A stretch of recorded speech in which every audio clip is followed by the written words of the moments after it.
오늘 이 시간은 나의 모든 생각을 내려놓고 오직 십자가만을 바라봅니다 라는 제목으로 말씀을 전합니다. 올해 제가 3040, 또 늦게 결혼하신 분은 50도 있을 겁니다. 어떻게 하면 자녀를 잘 양육할 수 있을까? 어떻게 하면 아름다운 부부관계가 될 수 있을까? 또 어떻게 하면 신앙의 명가를 세울 수 있을까라고 3040 부모들과 함께 말씀을 같이 공부해야 되겠다 생각을 하고 여러 책들을 보아왔습니다. 그런 중에 러셀 무어라는 이가 쓴 폭풍 속의 가정이다라는 책을 보았습니다.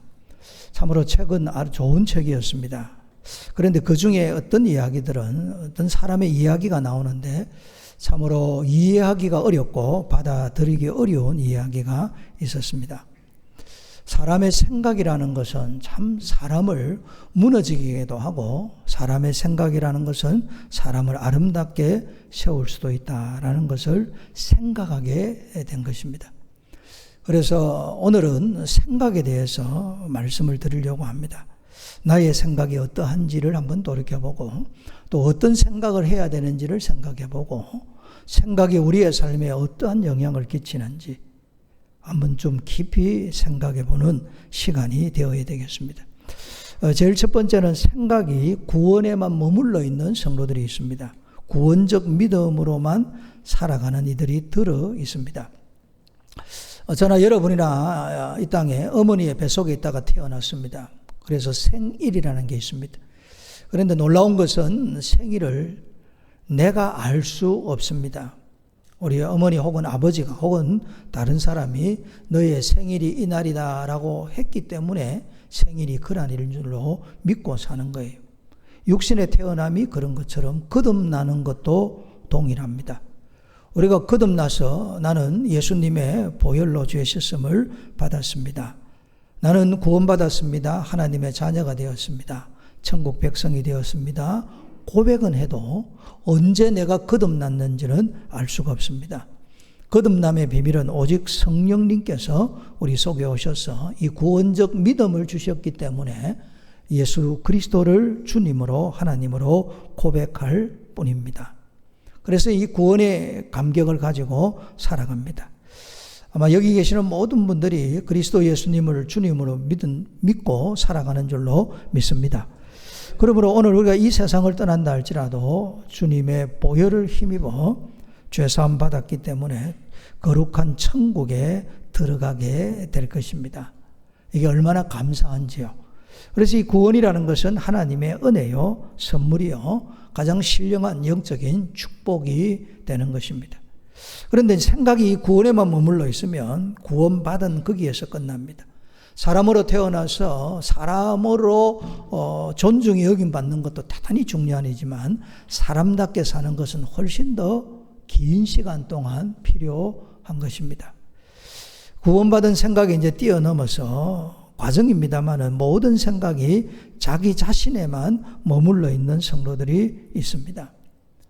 내 안에 내가 너무 많으면 그리스도께서 오실 수가 없는 거죠. 구원받은 것은 맞는 것 같아요. 천국 백성은 확실한 것 같습니다. 그래서 교회도 오고 예배도 드립니다. 그리고 누가 물어보면 그리스도인이라고 이야기를 합니다. 그런데 내 속에 내가 너무 많아서 내 속에 내 생각이 너무 많아서 내 속에 그리스도도 계시지 않고 그리스도의 말씀도 없이 살아간다면 구원에만 머물러 있는 성도입니다. 우리는 예수님의 보혈로 죄사함 받아 하나님의 백성이 되었습니다. 그 이후로 계속해서 우리는 십자가를 의지하고 보혈을 의지해서 성결되고 성화되어야 됩니다. 사람으로 태어난 존귀한 사람이 사람답게 살아가기 위해서 잘 훈련되고 교육되어지는 것과 동일한 것입니다. 본문 이야기입니다. 고린도 교회에 이 거짓 교사들이 들어왔습니다. 사도 바울이 눈물로 주님의 교회를 세웠지만 거짓 교사들이 와서 사도 바울을 비방을 합니다. 그러면서 세상 외적인 것을 자랑하게 만드는 거예요. 이 고린도라는 지역은 상업이 발달하고 철학이 발달하고 수사학이 발달한 도시입니다. 그러다 보니까 이게 상업에 발달하다 보니까 세상적인 성공, 외적인 능력, 화려한 언변수를 아주 가치 있는 것으로 여기는 도시였습니다.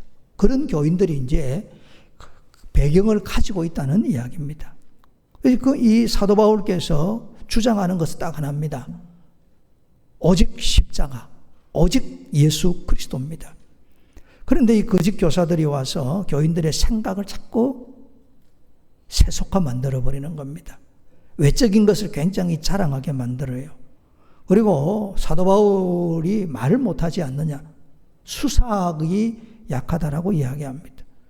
그러면서 굉장히 성공지향적으로 살아야 된다 이야기하고 유대적 혈통을 자랑하게 만들고 가장 심한 것은 율법주의에 빠지게 만들었습니다.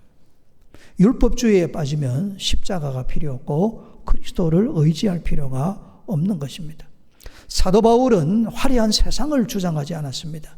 숫자가 많으냐 적으냐, 건물이 화려하느냐 화려하지 않느냐를 주장하지 않았습니다. 오직 하나, 예수 그리스도와 그분의 십자가만을 주장했습니다.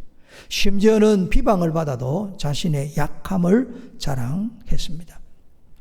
이 거짓 교사들 때문에 고린도 교회에 생각 전쟁이 일어난 거예요. 오늘 본문에 보면 육신을 따라 싸우지 아니하노니라고 되어져 있는데 거짓 교사들은 육신을 따라 살도록 만드는 거예요.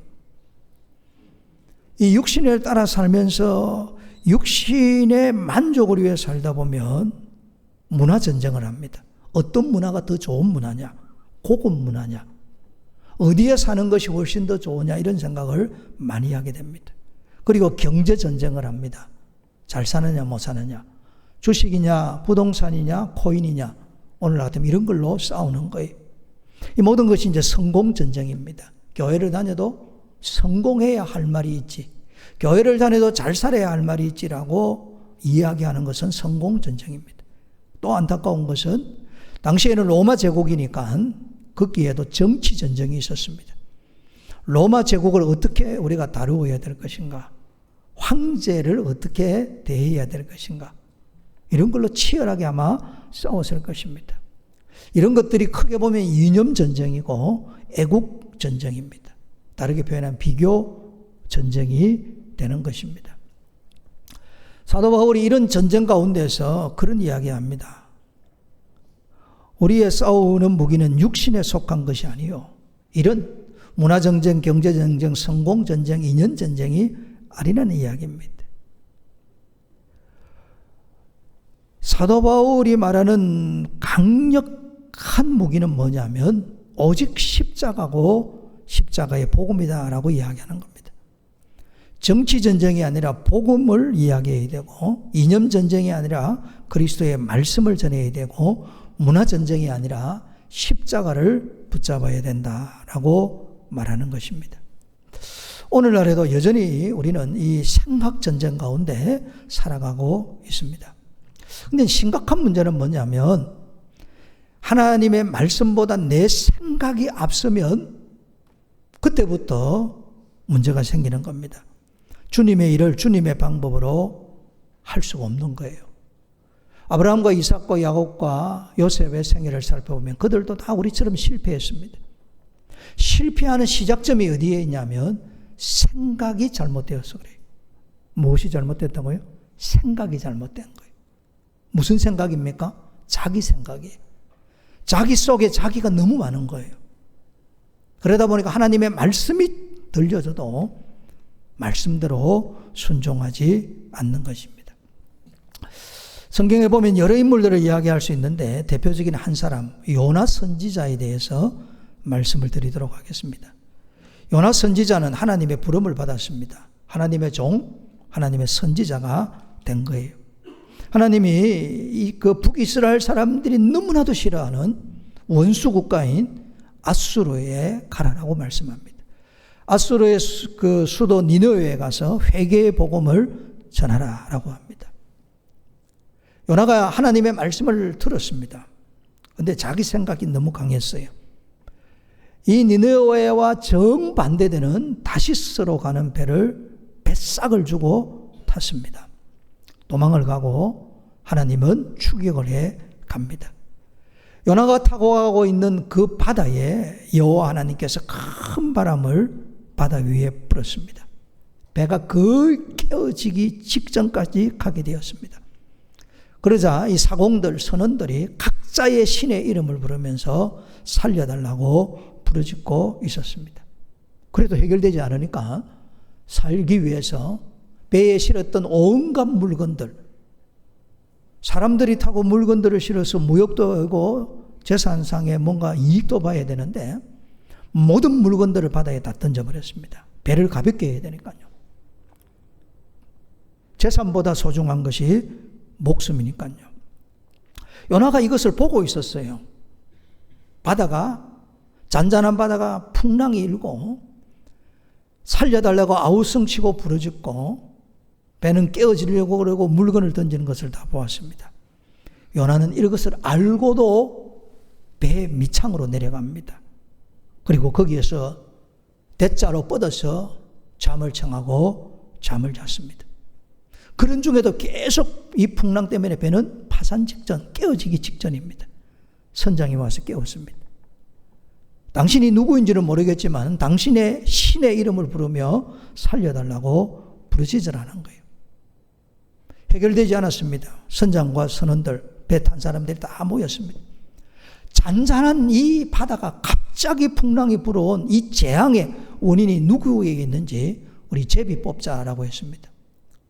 제비를 뽑았는데 요나가 제비를 뽑았습니다. 요나가 뽑힌 것을 보고 물었습니다. 당신의 생업이 뭐냐?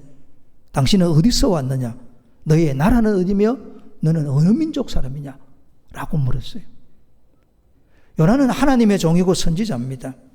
그러면 요나의 대답은 이렇게 해야 됩니다. 나는 하나님의 종이요 선지자입니다. 이렇게 해야 되는데 요나서 1장 9절에 보면 그가 대답하되 나는 히브리 사람이요 바다와 육지를 지으신 하늘의 하나님 여호와를 경외하는 자로다 라고 하는 거예요. 요나가 제일 먼저 꺼낸 말이 뭐냐면 나는 히브리 사람이다. 요나의 깊은 마음속에 무엇이 들어있냐면 나는 절대 니느웨에 갈 수 없어. 하나님이 나에게 가라고 하지만 하나님 이러시면 안 되죠. 내가 성경을 해석하기로는 어떻게 원수 국가에 가서 심판을 말할 수는 있지만 회개의 복음을 전할 수 있습니까? 나는 그거 받아들일 수 없어요. 왜 받아들일 수 없겠습니까? 자기 생각이. 무슨 생각입니까? 히브리 사람에게는 저 아수르는 원수 국가입니다. 민족적 감정이 말씀보다 앞선 거예요. 동계올림픽이 지난주에 안 열렸습니까? 열렸는데 우리나라가 금메달 하나도 못 땄을 때에 아주 보수적이라는 신문 타이틀에 크게 문장이 찍혔어요. 일본은 금메달을 몇 개를 땄는데 대한민국은 이렇게 써놨어요. 여러분 그때 일본보다 훨씬 금메달을 많이 딴 나라는 노르웨이도 있고 그리고 미국도 있고 이탈리아도 있었어요. 그런데 우리나라 신문은 꼭 집으면 일본 이렇게 찍어요. 그러면서 일본을 두고 뭐라냐면 피할 수 없는 숙적 뜻이 아시죠? 오래전부터 원수가 되었다는 이야기. 꼭 이겨야 되는 일본. 이 민족적 감정 참 부끄러운 거예요. 정말 부끄러운 겁니다. 과거에 일본이 우리를 침략하고 우리를 괴롭힌 건 객관적 역사적 사실입니다. 하나님의 은혜로 대한민국이 이만큼 살만하면 마음의 그릇이 커져야 됩니다. 오히려 품어야 돼요. 용납해야 돼요. 공격받은 우리가 용서하고 용납해야 되는데 언제까지 이 민족적 감정을 가지고 살 것인지 우리 후손들에게 이 부끄러운 민족적 감정을 넘겨주어야 되는지 안타까운 거예요. 요나가 그렇다는 이야기예요. 요나는 하나님의 사람이고 선지자입니다. 절대 민족적 감정을 앞세우면 안 됩니다. 하나님이 말씀하시면 살든지 죽든지 그 말씀에 아멘하고 가야 되는 거예요. 그런데 오늘 본문의 말씀대로 자기의 이론이 가득 찼습니다. 하나님에 대하여 높아졌어요. 하나님 이럴 수 없어요. 이러면 안 되지요. 하나님 이렇게 해서는 안 됩니다. 민족적 자존심이 앞서고 자기 성경 해석이 앞섰다는 이야기입니다. 그런데 안타까운 것은 요나가 지금 잘못해서 믿지 않는 사람이 피해를 입는 거예요. 치는 이야기예요, 여러분. 요나는 하나님을 믿는 사람입니다. 하나님이 요나를 회개시켜 쓰기 위해서 요나가 탄 배가 깨어지도록 만든 거예요. 거기에 있는 사람들 초죽음에 이르게 만든 거예요. 믿는 사람 때문에 믿지 않는 사람들이 생존의 위협을 느낀 거예요. 참 부끄럽지 않습니까? 그리고 요나는 하나님의 종이고 선지자입니다. 선지자가 하나님의 말씀에 순종하지 아니하므로 그 배에 탔던 모든 물건을 바다에 다 던짐으로 믿지 않는 자들의 재산에 막대한 피해를 입힌 거예요. 아주 부끄러운 일입니다. 2025년 종교 통계를 보면 대한민국의 무종교가 51%입니다. 개신교가 20%고 천주교가 11%입니다. 그러면 우리가 흔히 전체 기독교로 보면 33%가 기독교입니다. 불교는 안타깝게도 16%입니다. 불교인들이 놀랄 만한 일입니다. 여러분 보십시오. 대한민국의 주 종교는 세계에서 우리나라를 보면 기독교입니다. 이 기독교가 혹 우리가 잘못함으로 믿지 않는 사람들에게 생명의 위협을 주고 막대한 경제적인 어려움을 주는 것은 아닌지 우리들이 우리를 겸손하게 돌아볼 필요가 있는 거예요. 요나는 선장이 흔들어 깨울 때까지 잠을 잤습니다. 굉장히 자기중심적인 사람이에요. 지금 배가 깨어지고 사람들이 죽기 직전에 이름에도 배 밑창에 내려가 잠을 잡니다. 자기 생각의 노예가 된 거예요. 그리고 제비가 뽑힐 때까지 엄청난 이 고통이 자기로부터 온 것을 알매도 불구하고 입을 쫙 닫고 끝까지 버티는 거예요. 굉장히 자기 중심적인 사고를 가진 선지자다라는 것을 알게 되는 거예요. 이제 배가 완전히 깨어져 모든 사람들이 죽음에 이르기 직전에야 요나가 깨닫게 됩니다. 이 모든 환난의 풍파가 나로 인하여 왔다. 나를 바다에 던지라. 그렇게 하는 거예요. 선원들이 처음에는 던지질 않습니다. 산 생명을 어떻게 던집니까? 내가 살고자 그를 어떻게 죽입니까? 그러나 계속해서 나를 던져라. 그렇게 해서 던지는 죠. 요나를 물속에 바다에 던지자마자 바다는 곧 고요해졌습니다. 하나님이 큰 물고기를 예비해서 요나를 꿀꺽 삼켰습니다. 3일 밤낮을 물고기 뱃속에서 지냈습니다. 캄캄합니다. 내일을 알 수 없습니다. 살지 죽을지 살지 알 수 없는 공간입니다. 이때 요나가 비로소 회개하기를 시작합니다. 그리고 하나님께서 다시 생명을 주시면 주님의 말씀에 순종하겠습니다 하고 미리 감사의 기도를 올려드립니다. 하나님께서 이 요나의 회개를 받으시고 요나로 하여금 다시 니느웨로 보내어서 주의 말씀에 순종하게 하는 거예요. 여기서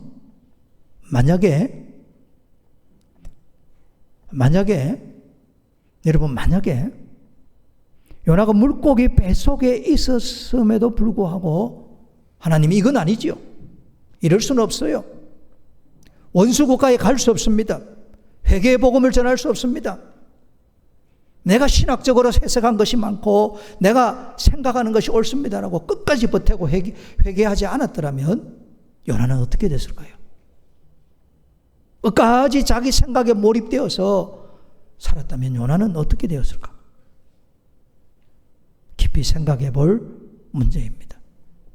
하나님은 참 감사하게도 요나를 불쌍히 여기셨습니다. 요나는 물고기 뱃속에서 자기 생각을 깨트립니다. 하나님이 살려주시면 말씀대로 살리라고 결단하고 미리 감사하는 거예요. 하나님은 요나로 하여금 3일 밤낮을 물고기 뱃속에 있으므로 십자가를 경험하게 한 거예요. 내 생각이 죽어야 내가 살 수 있다는 것을 배우게 하신 거예요.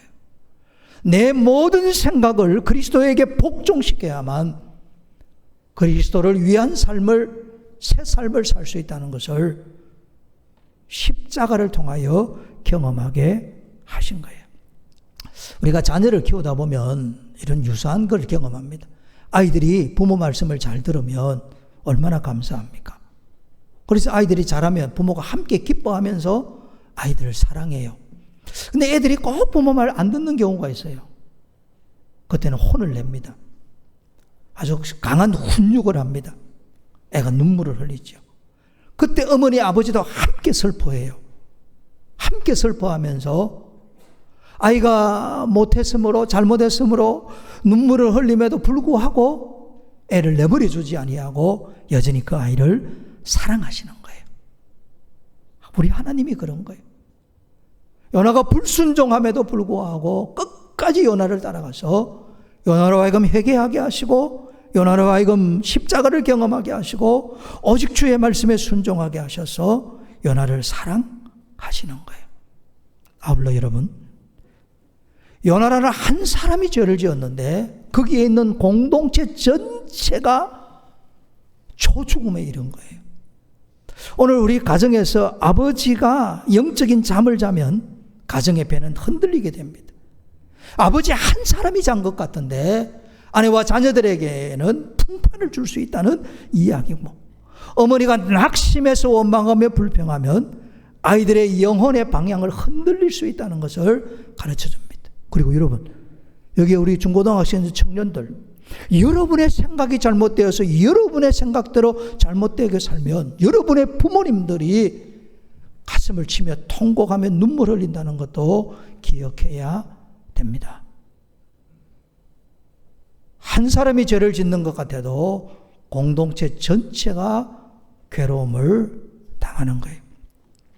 제가 처음에 이야기한 대로 그 러셀 무어가 쓴 폭풍 속의 가정이라는 책에 나오는 이야기입니다. 한 남자가 이 러셀 목사님을 찾아오셨어요. 찾아와가지고 결혼하려고 하는데 목사님의 조언이 필요합니다 라고 그래요. 그래서 뭐 어떤 여인을 찾냐라고 물었더니 대뜸 하는 이야기가 요즘 여자들은 확실히 세속적입니다. 어떻게 하면 경건한 그리스도인 짝을 찾을 수 있을지 알고 싶어서 왔습니다. 저는 잠언 31장에 나타난 그런 여인을 만나고 싶습니다. 그리고 교리적으로 또 예정과 선택 교리에 동의하는 그런 교리적으로 좀 어느 정도 알고 있는 여자를 찾고 싶습니다 라고 그래요. 기특하기도 하고 생각이 괜찮게 하기도 하고 그렇게 해서 계속을 대화하는데 목사님이 무슨 말을 하니까 이 남자가 뭐라고 했냐면 저의 아내도 목사님처럼 종종 그렇게 이야기합니다. 그래요. 목사님이 뻥 쪄였어요. 그래서 뭐라고 물었냐면 당신 결혼했냐고 하니까 결혼했습니다. 그러면 자녀가 있냐고 자녀도 있대요. 그런데 어떻게 내게 와서 새로운 여자를 만날 수 있을지 이렇게 물을 수 있냐 하니까 목사님 걱정하지 마세요. 저는 지금 바람 피우는 것이 아니고 곧 이혼하려고 합니다. 그래요. 그래서 목사님이 당신이 이혼하려고 하는 주된 이유가 뭔지 당신 생각을 들어보자 라고 한 거예요. 그런데 한다는 이야기가 뭐냐면 자기 아내가 남편을 존중이 안 여긴다는 거예요. 가장으로 존중하기도 않고 남편에게 복종하지도 않는다는 거예요. 왜 그렇게 생각하냐 했더니 미국 사람들은 결혼하면 원래 가지고 있던 부모님으로 받았던 성씨를 남편의 성으로 바꿉니다. 저의 아내 이름이 정현주거든요. 그럼 미국식으로 하면 하현주가 되는 거예요. 그런데 자기 부인은 어떻게 하냐면 원래의 성을 끝까지 고집을 한대요. 우리말로 하면 정, 하이픈, 밑줄 긋고 하, 현주 이렇게 꼭 이름을 쓴다는 거예요. 이렇게 하는 것이 자기가 볼 때는 남편에게 복종하지 않는 것으로 본다는 거예요. 생각이 희한해요. 그리고 또 하나만 더 들어보자라고 했더니 성경 해석에 너무나도 아내하고 차이가 크다요. 무슨 해석이 크냐니까 술 취하지 말라는 것에 대한 해석이 아내와 자기 자신 사이에 너무나도 크다는 거예요. 자기는 한 번도 술 취한 적이 없는데 아내는 자기 보고 술 취한 그리스도인이라고 이야기를 한다는 거. 그럼 당신이 술 취하지 않았다는 이야기를 한번 해보라. 술을 어떻게 마시냐 물으랬더니 매일 밤, 거의 매일 밤 저녁 먹기 전에 위스키 한 병을 딱 꺼내어서 홀짝홀짝 마시기를 시작한다 그래요. 그렇게 시작해서 잠자기 들기 전까지 맥주를 하루에 12병을 마신다는 거예요. 위스키 한 병과 맥주 12병. 그 술값 모아도 대단할 것 같아. 자기는 그렇게 마셔도 한 번도 취한 적이 없대요. 근데 객관적으로 그 사람은 알코올 중독자입니다. 근데 자기 부인은 자기 보고 술 취했다라고 이야기하니까 이런 여자와는 살 수 없다는 거예요. 그래서 지금 살고 있는 여자와 이혼을 하고 제대로 복종하고 신학적 지식을 갖춘 여자와 결혼하겠다는 거예요. 여러분, 얼마나 잘못된 생각입니까? 성경을 얼마나 오용하고 있는 거예요. 성경을 얼마나 악용하고 있는 거예요.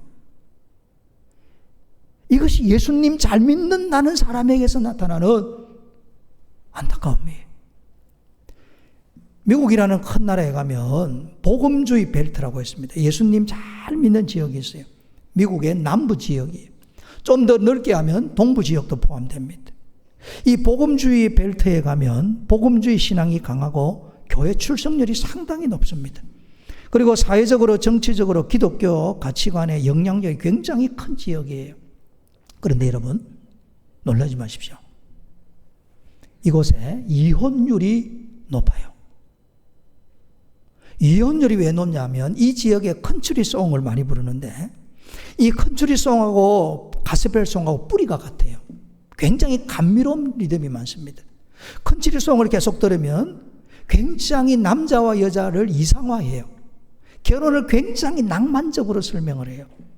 이런 노래를 많이 듣는 이 복음주의 사람들이 교회는 열심히 다니는데 지금 만나는 내가 같이 사는 이 여자, 이 남자가 자기 이상에는 안 맞다는 이야기입니다. 갈아치워버리는 거예요. 성경대로 생각하지 않는 거예요.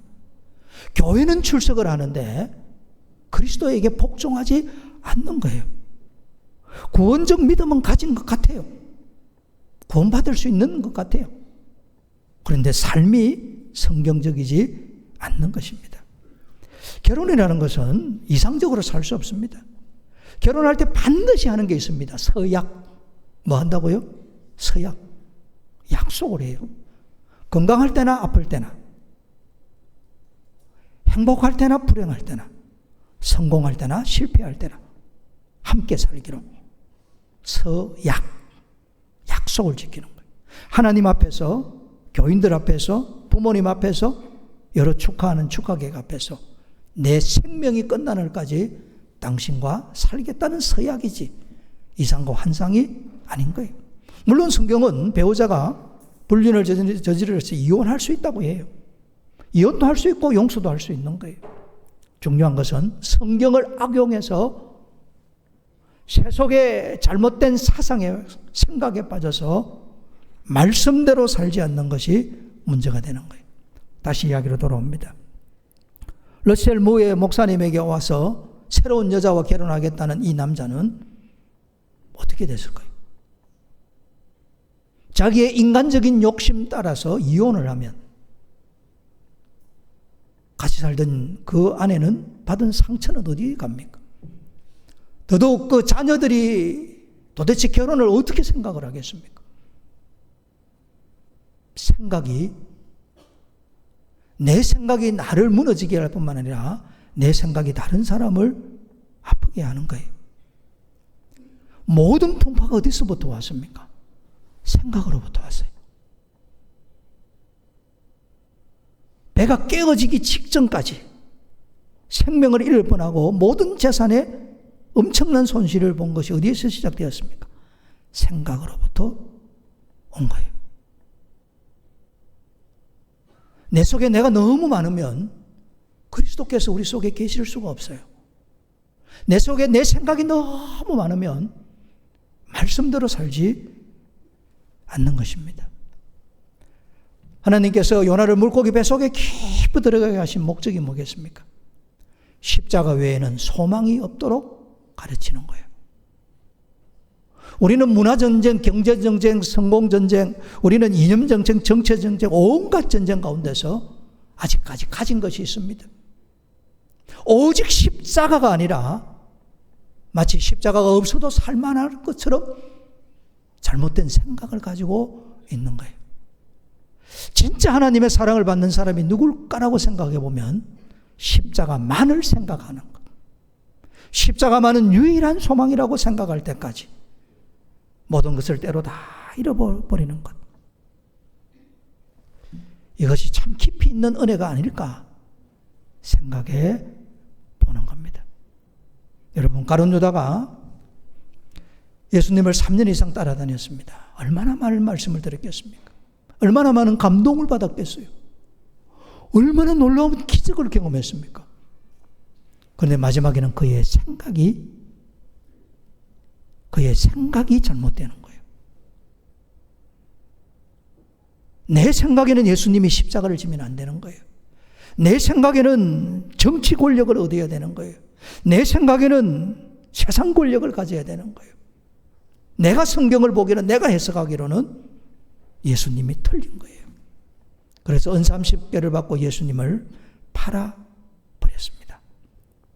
그거보다 더 잔인한 생각이 뭐냐? 예수님을 넘겨줄 때 이분이 예수님이라는 사인은 입맞춤이었습니다. 그때의 그들의 문화는 입맞춤은 존경과 사랑의 표시입니다. 예수님께 나아가 입을 맞출 때 그의 입맞춤은 배신이요 배반입니다. 어디에서 시작되었습니까? 생각. 오늘 성경이 우리에게 뭐라고 말씀합니까? 모든 생각이 그리스도에게 복종되는 나 자신이 될 것을 말씀하고 있는 겁니다. 여러분, 내 생각을, 나의 모든 생각을 사로잡아 그리스도께 복종시켜야 됩니다. 내 모든 생각을 사로잡아 말씀에 복종해야 됩니다.